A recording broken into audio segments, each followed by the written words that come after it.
This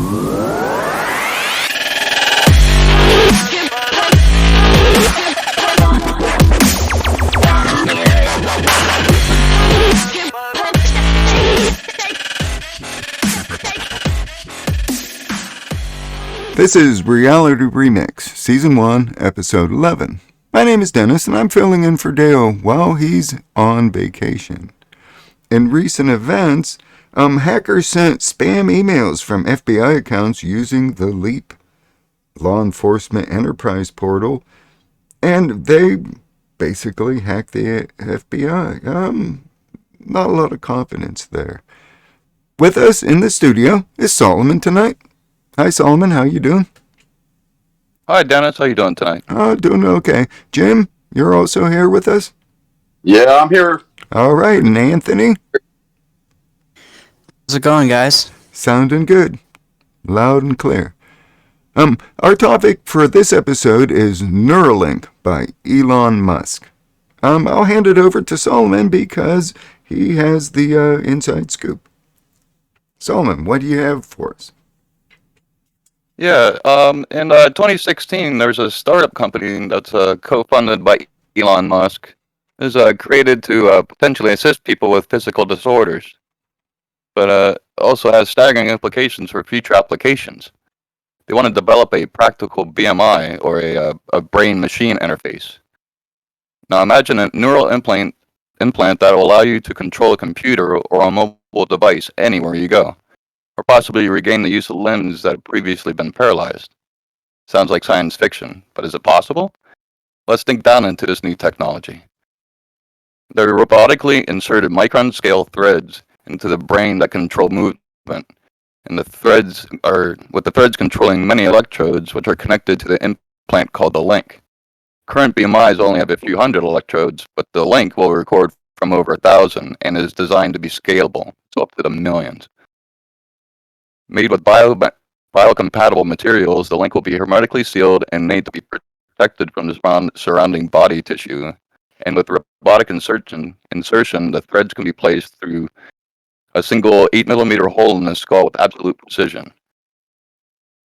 Test subjects will be those with spinal cord injuries and paralysis, but who knows what the future holds.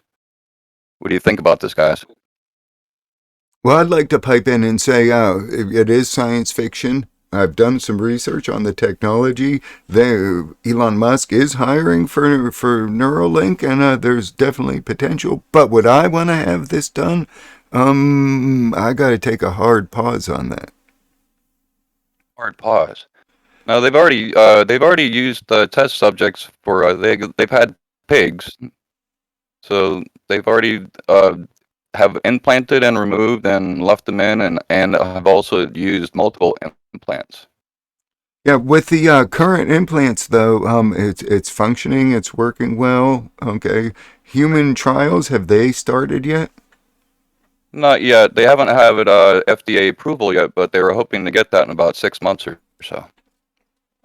Yeah, and Elon has enough money to keep the endeavor going. But what I find fascinating about it is that they're drilling a hole in your skull. They're slipping in these little threads. I mean, it's really like cyborg sort of activity. And most people, initially upon hearing it, are going to go like, oh my God, no, it's an implant of some sort. It's going to take over my body. But you have to realize what the purpose of it is. The first trials, yes, and we'll get into the long-term, usages of this, which could lead to abuse. But right now, it's for paraplegic patients, okay? So what do they have to lose, honestly? They're already paralyzed. They have no, quality of life, minimal quality of life. And then if they're able to get an implant and, control a computer, control a mobile device, it would be like, a new breath of fresh air for them. I agree with that aspect of it, but I disagree with the potential of developing this sort of technology and how it could be abused down the road. And that's you gotta take two sides of the same coin to rationalize, should we develop this sort of technology? Well, of course we are. We have to, because we're human beings. That's the way we think. We think up a thought and we got to pursue it. But what's the potential for abuse down the road? As human beings, we abuse things, and technology just happens to be one of those to start with. So yeah, of course, you got to worry about that sort of thing. However, I think the benefits, there's a lot of potential here. Now, you got to keep in mind, currently it's more of a sensor. It's just picking up, activity in the brain and recording that, so that a computer or something can understand and read just, the signals being fired. Now, they can correlate those signals into different areas of the brain to realize what's going on. But, down the road, maybe, who knows, you can be able to, hook up with your phone and call whoever in your head, so to speak. But I don't think that's a reality that's anywhere near our future. That's, probably 100 years down the road. I wouldn't say 100 years. I would say 10 years, maybe. You think? Technology is advancing really fast, and they're getting bigger, faster, smaller processors. And when you're talking about human or BMI, brain machine interface, okay, I've read a lot of science fiction books where that was the reality, where everyone was chipped up and they had access to the internet and they could pull in information. I mean, even look at the Matrix series, how they were able to download a program into Trinity how to fly a helicopter in like a few seconds, and she's like, I got it, you know. Yeah, That you is can learn new languages like that, but it right now it doesn't really work that way around. It's more of an output than it is an input. Yeah, it's reading neurons firing. Okay, basically it's dendrites and axons, which are the hubs, and then they form a synapse, and you can put an electrode by a synapse if it's firing. Okay, if you have brain or spinal cord damage, those particular synapses aren't firing, so you can put an electrode beside them and feel the activity and maybe what you know You could coax send that. coax the You could neuron send to that fire signal. again. Go ahead. Well, no, you could. It'd be a little bit different. So you'd say you have the link in your skull, so you're picking up the signals that your brain's telling your legs to move, but you have a spinal cord injury, so there's a separation of the nerves there, right? Yeah, it's not So happening. what you do, so what you do is you put in another device that will give the electrical signals to the other end of those nerves, say where your legs are, and that the devices talk to each other. So it goes from brain to the link to the other device to your legs, so your legs work again. Okay, so let me see if I understand this. You're a normal human being. Okay, you're fine. Everything works. You're paraplegic. Your brain is firing. It's working perfectly fine, but you have spinal cord injury, so the connection between your brain and your limbs are severed. Okay, but this brain implant can stimulate areas of your brain that makes your legs think that they're moving again. But however it translates into being able to control a mouse through an app or something like that. I don't know. It'd be like a wireless connectivity is what it is. You say it'd be a connection to the nerve bundle that move your legs or your arms or whatever is damaged. It doesn't have to be mobility. It could be like say like an arrhythmia in your heart. They can correct that kind of a thing too. Okay, because it's all going back to the brain stimulation and firing wherever they put the electrodes in that specific portion of the brain. Now, mind you, they don't have the brain completely mapped out yet, but they do know areas for motor sensory impulses and movement, all that kind of stuff, right? Right. Yeah, it's, I mean, there's certain areas, okay, so the pig study that they have already tested with, what they actually connected to was the snout of the pig. And you can hear, all the blips and beeps, coming from the sensor every time the pig would touch something, and also on top of that, what it enjoyed to touch. Like if it was a piece of food, like it bleeped on a higher pitch versus just the ground. It's kind of interesting. Okay, so they're mapping out pigs' brains to where they can get closer and closer and closer to which areas are which. And all brains are similar. They evolved under the same sort of rules. We just happen to have the bigger one that's more enhanced. And I see the technology working for human beings down the road. So, as they advance the technology, what are we looking at? Being able to just like put our chip in our head, have the surgery. What happens if one of these components fail? Is it resurgery or does your brain melt down? No, it'd be resurgery. Your brain wouldn't melt down. I would hope not, anyways.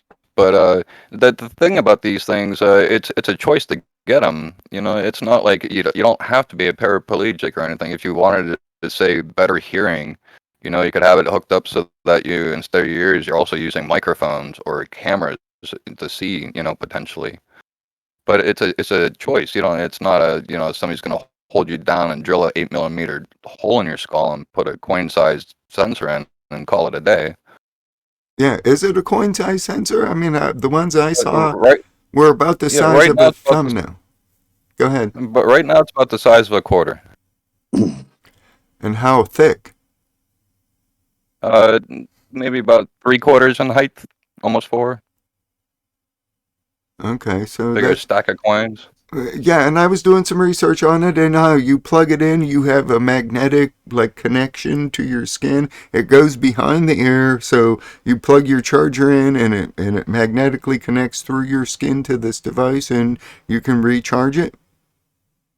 So apparently there's like a little skull cap that you wear at nighttime that kind of wirelessly charges it like you would a phone. Oh hell no!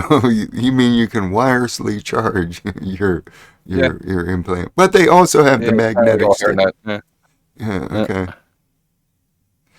Yeah, that's pretty messed up there. If you could just recharge yourself at night, put on a little cap, which is plugged into a wall outlet, obviously. Or probably solar charged, I would assume. Solar charged. How do they get Yeah, solar have charged you if it's plug into a solar charged hat. hmm. Yeah, that gets I also. would They're gonna develop all. Go ahead, Anthony. I would think it might be possibly charged perpetually by the brain waves and electrical signals coming from the brain. Well, there's a little problem with that. The brain waves, the electrical impulses, they're microvolts. I mean, it's like tenths of hundredths of a volt.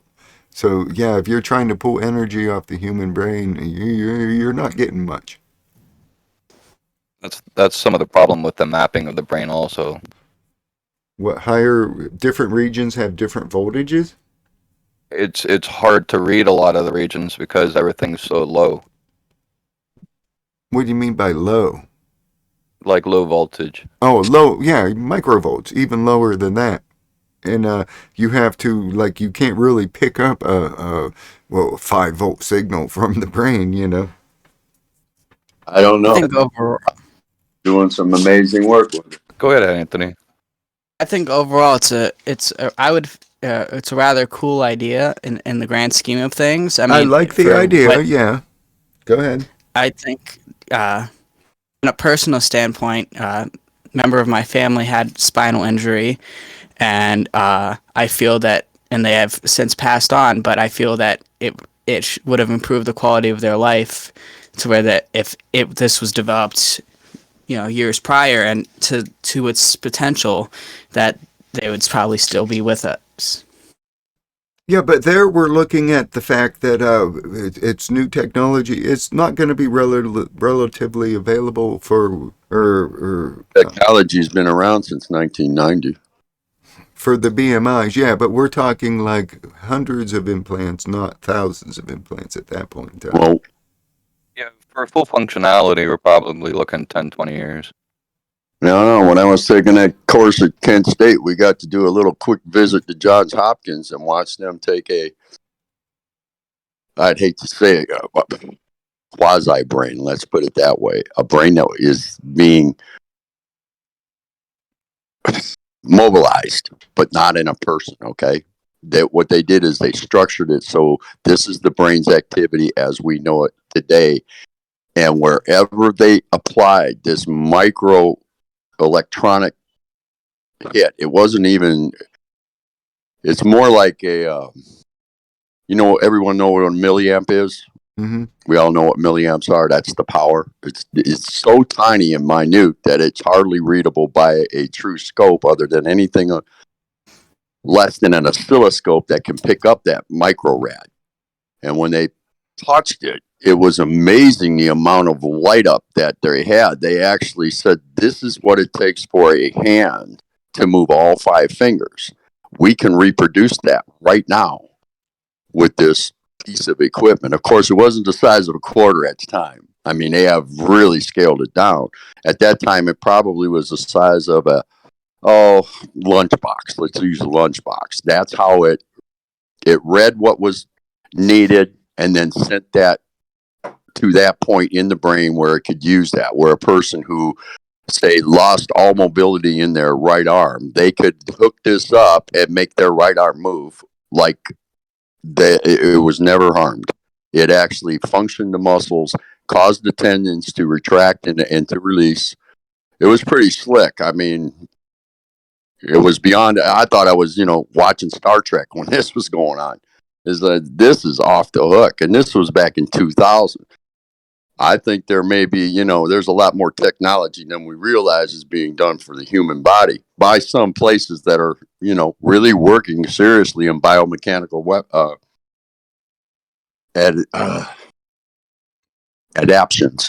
adaptations to put to the human being if they are spinally damaged. We know a few. Yeah, we do. I did want to add one other thing. Tesla is supposedly coming out with a phone. Has anybody heard this yet? No, I haven't heard of it.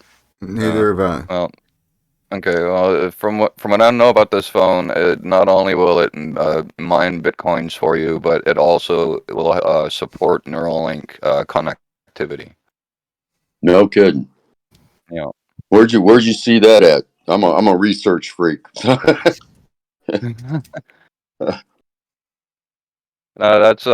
been I think I saw that on CNET possibly. Okay. Yeah, and it's amazing the new advanced technologies that they are coming out with. So I'm saying that when you see a Neuralink advertisement connected, like in Total Recall, where they have recall as an advertisement flashing up on a billboard, we'll be at that point to where we can just get an implant and control the whole internet. You won't see an advertisement if it's an Elon Musk project. Oh, yes, that's true. Elon doesn't ever advertise, does he? Never. So it's something that he's just shucking a bunch of money into, and it's going to work eventually, benefit the paralyzed people at first. Let's dig back down into the potential for abuse in the future. We got a few minutes left, couple minutes left anyways. What is the science fiction end result of this? If we were able to get an implant in our brain and control our cell phones or computers, you have wireless capability to communicate with the computer. The computer itself doesn't care what kind of input it has as long as it's getting a keyboard click, click, click, a mouse input, or on your mobile device, a swipe input. What's wrong with having a mental input into that sort of, interaction with the internet? I'm thinking this might be like kind of like one of. All right, so there's been several events recently that have been world changing. One of the most recent ones is the internet. Before that was air travel. Before that was combustion engines. This might, if it works out the way that they want it to, and some people, have the money to make the development happen, this could be like a completely different way of looking at how the world works. Think about if a hacker had an implant and how many banks could he break into? Well, yeah, that's the whole Or point. or anything, it wouldn't matter. Anybody could do it. You just think like, shit, I want to put $100 million in my bank account and take it from whoever. You could. Yeah, but that's the point. Once you have control over the internet and hacking into stuff, But they're going to make everybody would. but everyone would, and then there would be the hackers doing the like the what do they call them? The it's not trolling. It's the mods. No, it's not the mods. It's the cheats. Okay, they would figure out the cheats and how to make them, the bypasses, the cheat codes, good around, the normal protocols, and yeah, to where you could hack anything. And if one of these is sitting, behind your left ear, and you walk up to where you have Wi-Fi access to the internet, you could just pretty much hack anything, couldn't you? I would assume so. Yeah, that's the way it's looking, But anyways, it's for helping paraplegics right now. It's very interesting technology. I was at Neuralink.com and I did the research, and I'm like, yeah, this is really fascinating. But it also has the potential for eventual abuse, just like anything else. If you look at the way technology has increased and everyone has a cell phone right now, yeah, we're kind of at that point.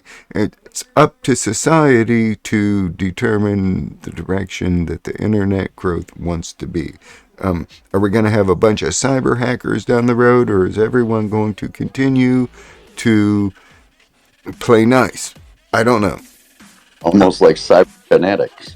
Yeah. We're not even ready for that. And that's a topic for another day. Let's go ahead and wrap this one up. Thanks for listening, and if you want to hit the subscribe button, hit the bell with notifications, give us all a like, we'd really appreciate it. And thank you.